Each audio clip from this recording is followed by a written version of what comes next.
Oil ஊற்றிக்கலாம்.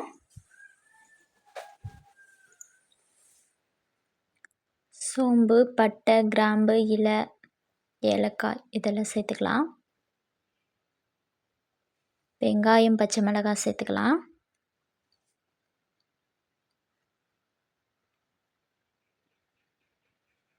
நல்லா வதங்கட்டும்.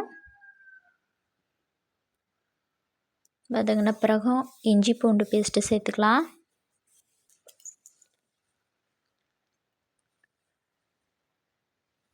தக்காளி சேர்த்துக்கலாம். கொத்தமல்லி, புதினா சேர்த்துக்கலாம்.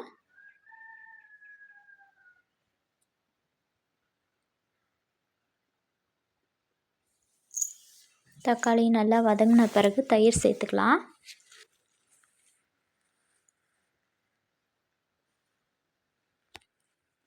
எலுமிச்சஞ்சாறு பிழிஞ்சிக்கலாம்.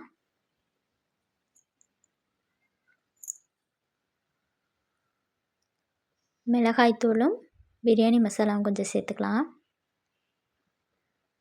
நான் மட்டனை வேக வச்சு எடுத்திருக்கேன், அதை சேர்த்துக்கலாம். பிரியாணி அரிசி சேர்த்துக்கலாம்.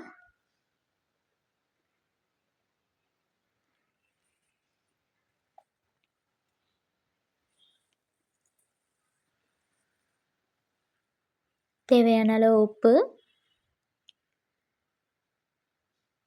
தேவையான அளவு தண்ணி ஊற்றிக்கலாம். சுவையான பிரியாணி ரெடி.